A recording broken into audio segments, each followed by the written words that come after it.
Hey guys, welcome back here to today's edition of Intuitive Angling, and appreciate you guys swinging by the channel and spending some time with me. And guys, today I want to sort of do a sort of like a follow-up or a critique of my tournament at Lake of the Ozarks that I finished up yesterday. I just got done finishing up with the first Ozark Division BFL tournament of the season, and I absolutely sucked in the tournament. And I sort of want to run through, guys, the process of what happened, why I didn't catch them, some lessons that you can learn as far as what to do and what not to do under certain situations.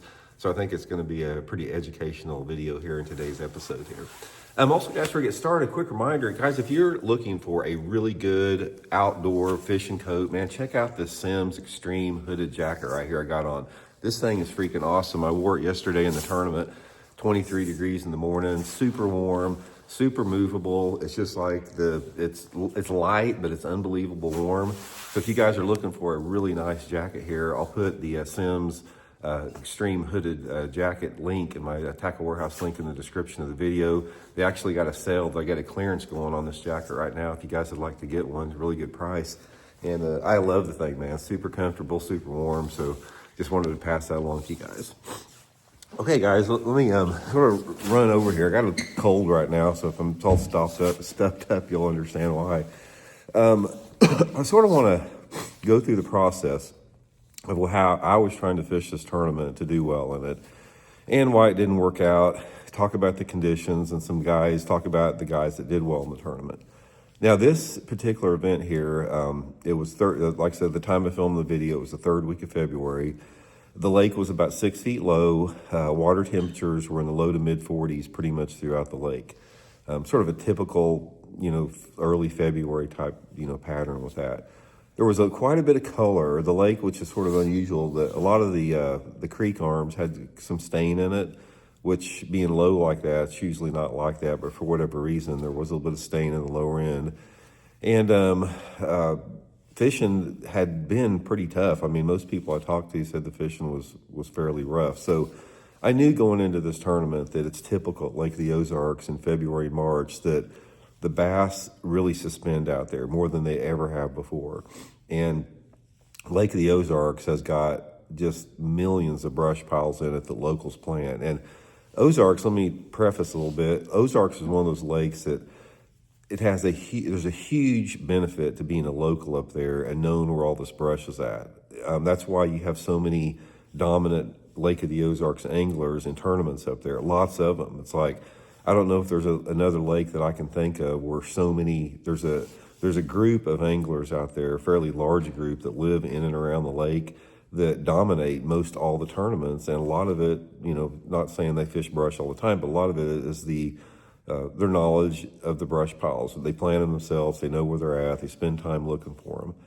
So I knew that I knew the tournament was probably going to get one doing this with an A-rig, swim bait, or a jerk bait, forward-facing sonar. And of course, after, I talked to my buddies up there, I talked to a couple of my buddies that had pretty good bags yesterday.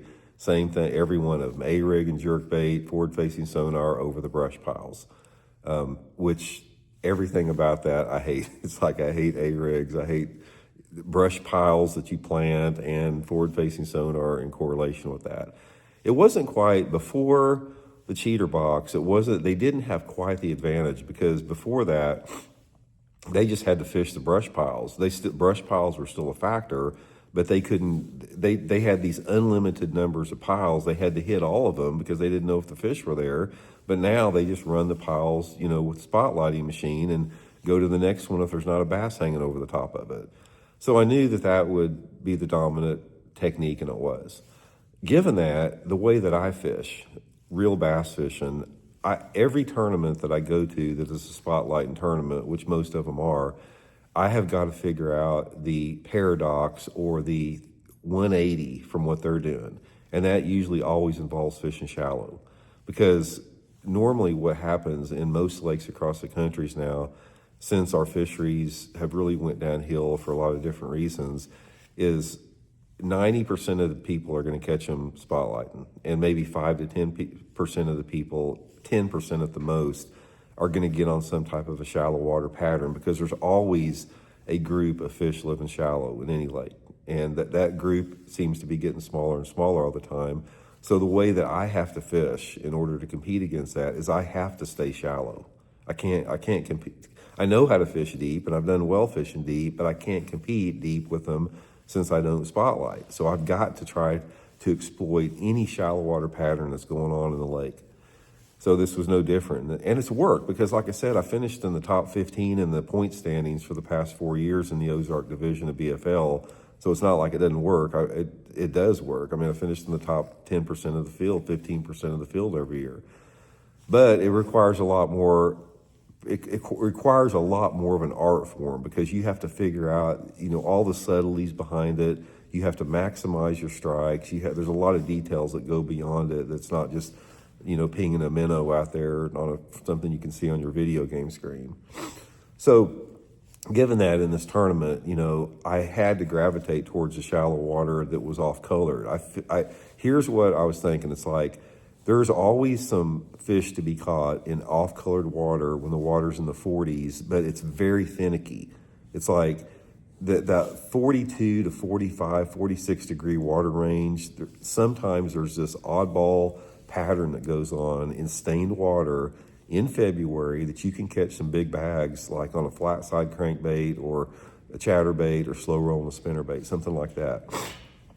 Doesn't always exist, but sometimes it does. That's what I was looking for in this tournament. I was looking for that specifically, that shallow flat side crankbait, type of a bite, which I could not get anything going on at the first day of practice. So at that point, I've also done decent fishing, sort of like that marginally off-colored water with a jerkbait, because the jerkbait fish that I'm catching in off-colored water, they're relating to the bottom shallow water. They're reacting to the jerkbait, but they're not like a typical jerkbait fish that the guys down the lake were catching with the spotlight machine that were for suspended fish in cleaner water. My jerkbait pattern was different. It was a shallow water jerkbait pattern, and I caught several keepers doing that in the first and second day of practice. So I felt that I knew there was a few bass in that, I knew there was a few bass using that off-colored shallow water, and I knew they'd bite a jerkbait.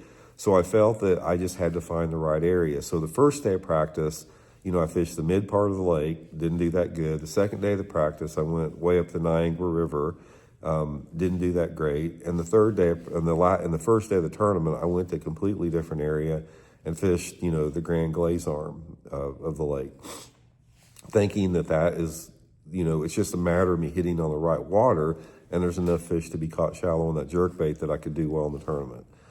So in the tournament, I get out there, and it's like the area that I fished the first half of the day, it had some stain to it, but it wasn't stained enough. I felt that it was clean enough that there could still be some fish suspended, and I started noticing there was a lot of bait on the bottom in 15 or 20 foot of water, and I wasn't catching anything on the jerkbait. So I had to make a move I guess it was about noon. I had to weigh in at 310.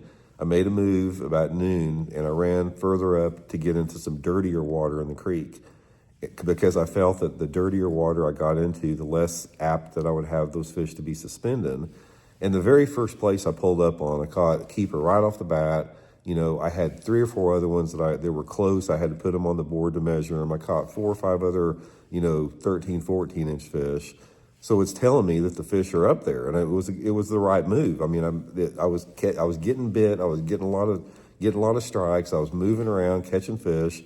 But as it turned out, I only wound up catching 2 keepers for the day, and probably, 15 other fish that weren't keepers. So here is what you can learn with this whole thing, what I'm trying to think. This was a terrible tournament for me. But you don't really know unless you try it. It's like in bass fishing, you have to assimilate the information that you have, and you have to incorporate that with how you want to fish or your strengths you're going to fish. And it's all about decision making. But the thing about it is in these tournaments or in fishing in general, you can't ever fully understand or fully appreciate or fully maximize the technique that you want to fish unless you commit to it. And just like with me, it's like I stayed with it for 3 days, and I caught a few fish, but ultimately in my situation, we were a couple weeks too early. If we were there 2 weeks later, there's probably going to be some bigger fish up where I was fishing there, but we were there just a little bit too early. But there's no way for me to know that unless I committed to it and fished through there, which I did. Sometimes it works out and sometimes it doesn't. So if it works out, if this would have worked out and I would have caught 20 pounds and won the tournament, I look like a freaking genius. But it didn't work out, and you look like, well, Randy, you should have been using forward-facing sonar. So that's what bass fishing is. Bass fishing is all about decision-making processes and commitment, yet experimentation. This is what makes it tough here, because there's a fine line between committing to something, like I was committed to something, and then saying it's not working, I need to bail out, and I need to be versatile, I need to do something else. Sometimes either one can work, guys. Sometimes staying open-minded and trying new things and being versatile is going to pay off for you. And sometimes committing to something, like I did in this tournament here, sometimes just making that pure commitment is going to pay off for you. Because like last year in the tournament, guys, I did the same thing, and I caught 3 fish that weighed 15 pounds and finished high in the tournament, top 10, almost top 10 or close to the top 10 in the tournament, because I committed to it. I only had 3 bites all day long, but I knew that the big ones are up there. So that's just part of fishing. That's one of the things that makes bass fishing the most difficult sport on the planet, is all those variables with that. So I just wanted to run that down, guys. I just sort of want to run down how the tournament went for me, what my thought process was on it. So I hope you enjoyed it, and we'll talk later.